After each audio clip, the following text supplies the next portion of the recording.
sequence of signs is negative 0 to positive or negative undefined positive, this is a minimum. But it has to change sign, because if it's negative 0 and negative undefined and negative, there is no minimum. So if there is no sign change, then there is no minimum or maximum. And the sign change for a maximum is positive 0 negative, positive 0, undefined negative. But if it's positive 0 positive or positive undefined positive, this is nothing. And this is a max. Good. Other questions? Anything else you need?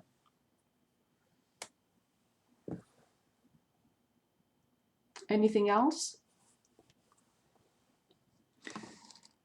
Okay, in that case, we're going to go back to marginals to complete 3.6.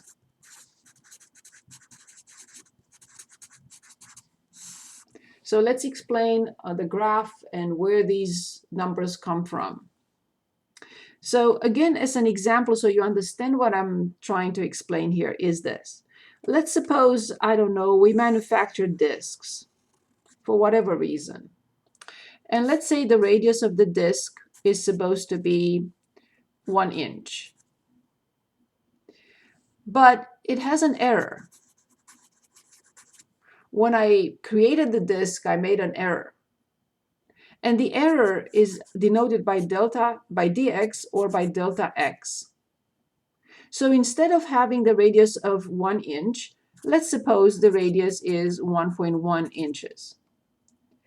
This minor error, which in this case is 0.1 inch, if the radius should be 1, but it's actually 1.1, there is an error of 0.1 inch. Well, this error creates an error, results in an error in a lot of things, but that, let's say, in the area of the disk.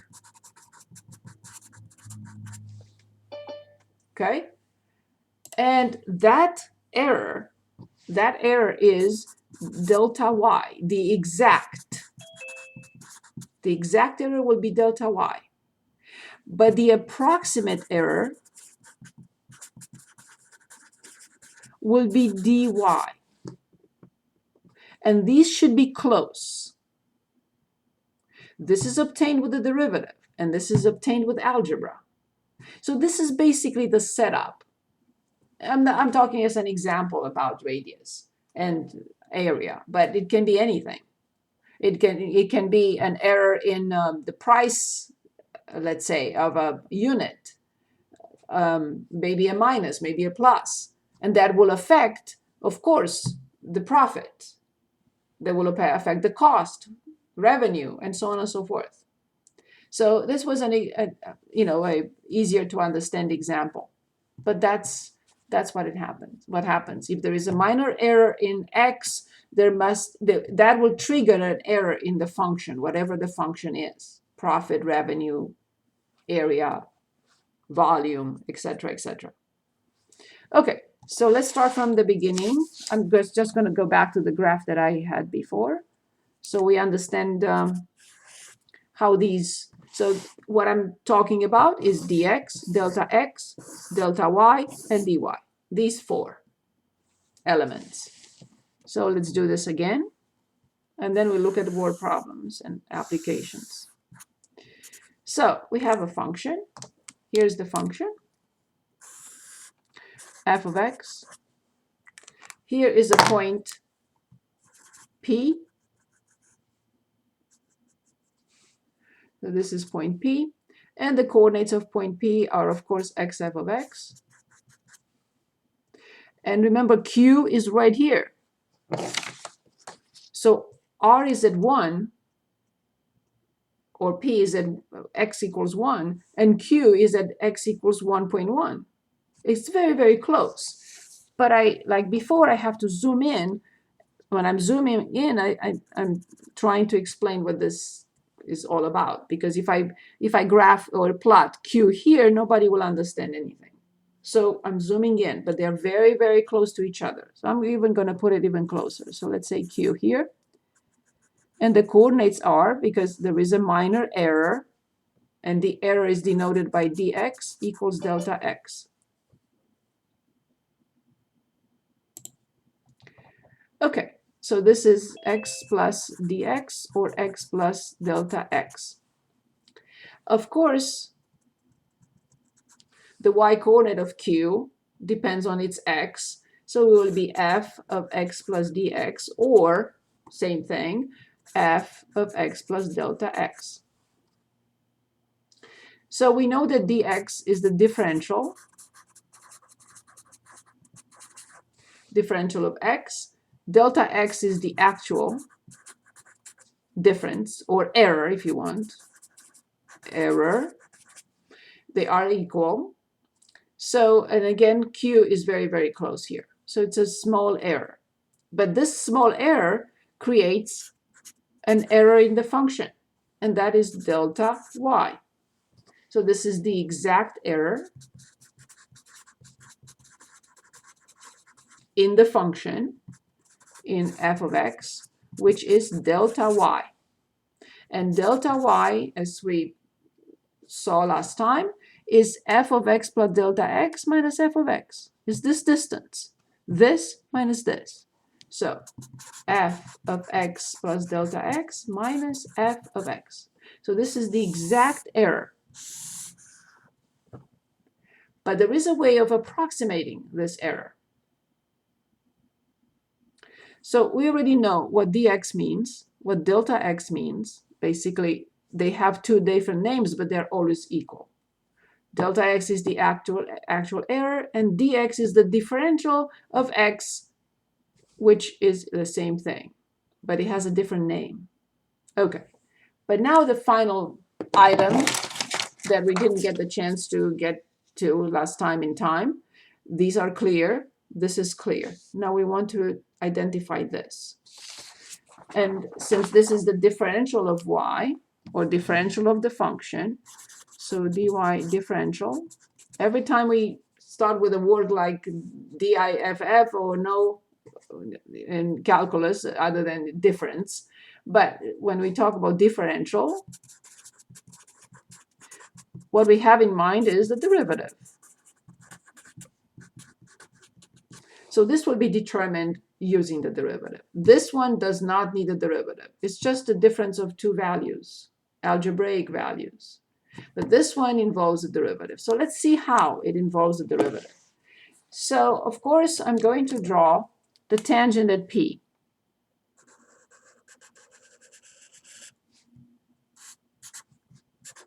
And we know that the slope of this tangent is f prime of x at this point.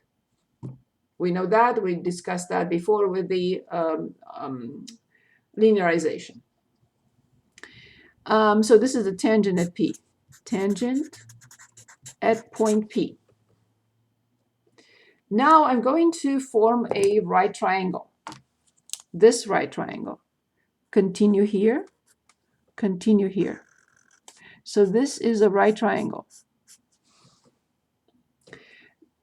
The base of this triangle, in other words, the first leg, the base that is also a leg, is the dx. The question is, what is this?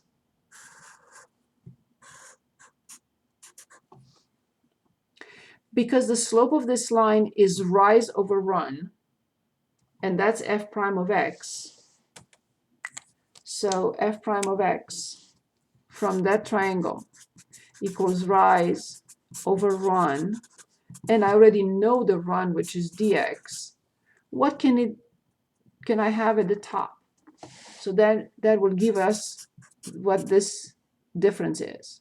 And now remember one thing, because the points are so close to each other, this difference and this difference are very close to each other. Because point Q is here, very close to P. So I zoomed in to explain. So the actual difference created by a minor error in x, the actual difference in the function is this, and this is something else, but these two quantities, although they appear very, very different, they're very close to each other in value. So coming back here, what do you think I should write as the rise? I know that this is the slope of that tangent line. Slope of the tangent at P is f prime of x. We know that. And the slope is rise over run if in any triangle with 2 points, rise over run. I know the run is dx. What can I have here? What do you think?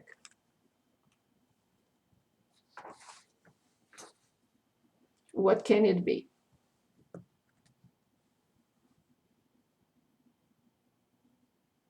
dy.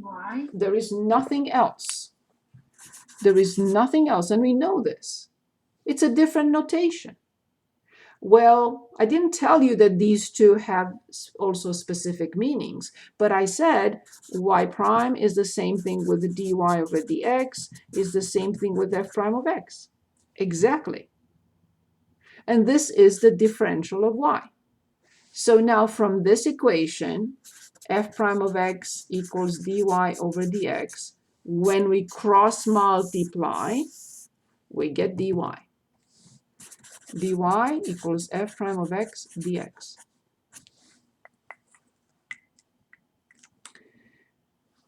So now we have all four. The dx and delta x are the same, some tiny number. Dy is the exact error created by that error in the function. And dy is an approximation of this. As I mentioned, the 2 points are very close to each other. Therefore,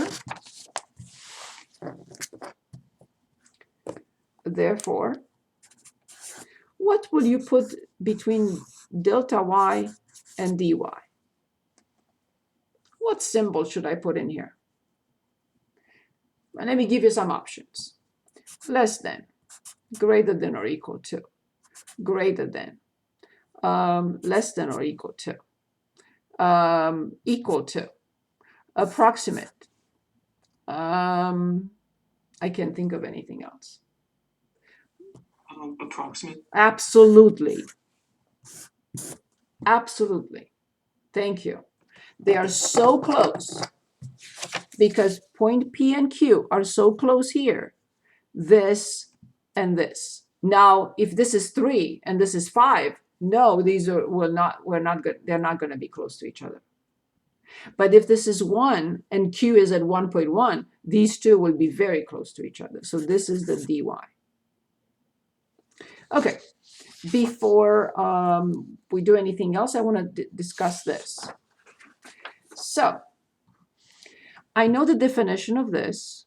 I'm going to write it again. F of x plus dx minus f of x. I know the definition of this, which is f prime of x dx.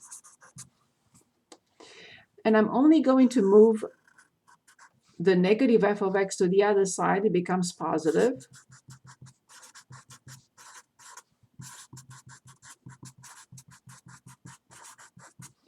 And this is a very, very, very, very important relationship.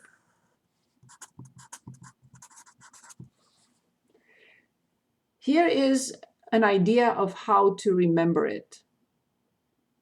It may sound a little bit naive, but I think it's a very easy way to remember it.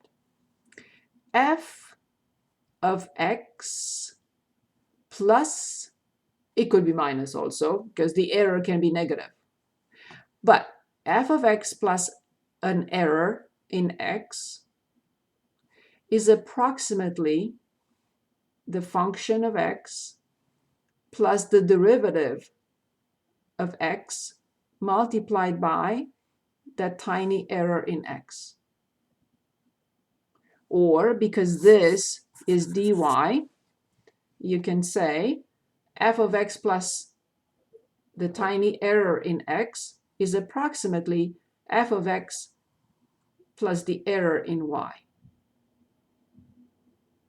It's a very important relationship. Now, let's look at what we did last time about the linearization. not approximate, but equal, right? F of A plus F prime of A times X minus A.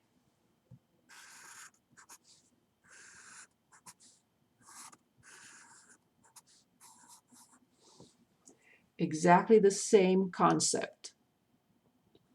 It's just that this equals because it's a name of this. But this is approximately what we just discussed. This. So the function of x plus a little bit is approximately the linearization of the function. That's exactly what it means. So these two go together. That's why they're in the same chapter. I'm sorry, the same section. And x minus a is the error in x. And f prime is f prime. And f of x is f of x. So basically, this is approximately this, because they are the same. So easy to remember. Now, before we look at examples with differentials, can anyone give us any function? Any function you want to work with for a minute. It can be exponential, it can be log, it can be anything, any function you can think of. Give me a function. You can look it up in the book, you can make it up, whatever.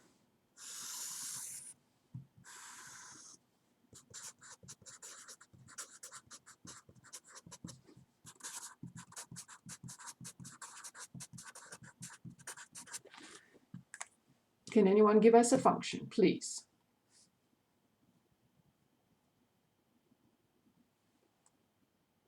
2 to the x.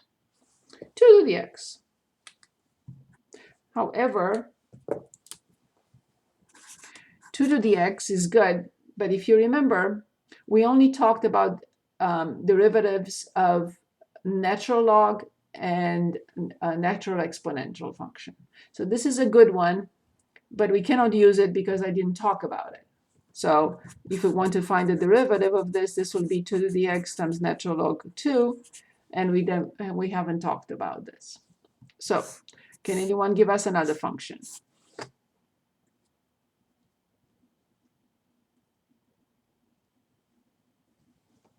It's a good one, but I can't discuss it.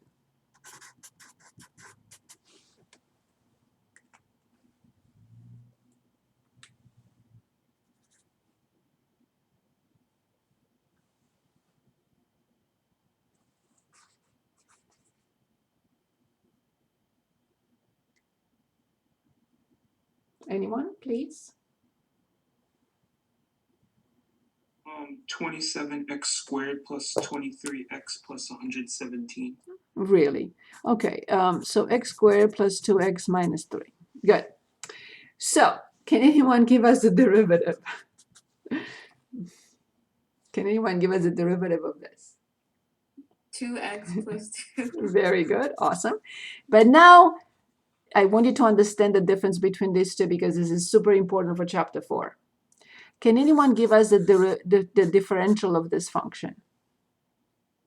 And here's the formula.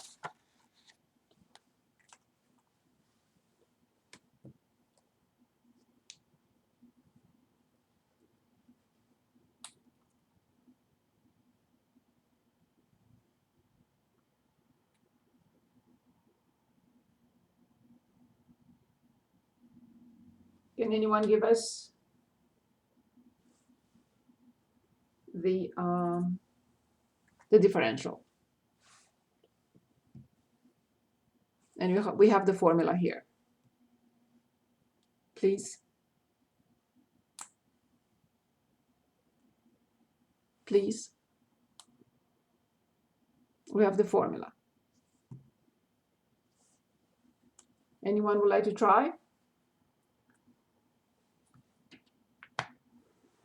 Please. Is it 2? The formula is f prime of x times dx.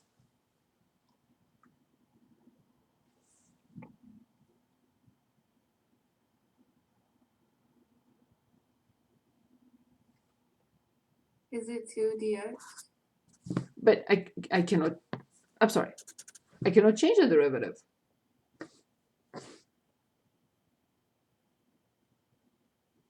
The derivative is what it is. So the formula for differential is the derivative times dx. So I want you to understand the difference between these two. This is absolutely crucial. So when we are given any function and we are asked to find the derivative, then we find the derivative. If we're asked to find the differential, it's a totally different story. The formula for the differential, let me write it again, is f prime of x times dx. Carved in stone. I'm not talking about f prime. This is f prime. And this is y prime. And this is dy over dx. So from here, if you solve for dy, you get this, f prime of x dx. So all these are the same. But when it comes to the differential, I have to cross multiply and write dy equals 2x plus 2 times dx. In other words, dy equals f prime of x dx. Please remember this difference. It's a crucial difference moving forward. Okay, now we're ready finally to look at examples with differentials. We are ready now. Here it is. Okay. Find delta y given x and delta x values. Find dy, which is a differential. Find dy for the given values, la la la. So 1 through 12. So we want to start with 1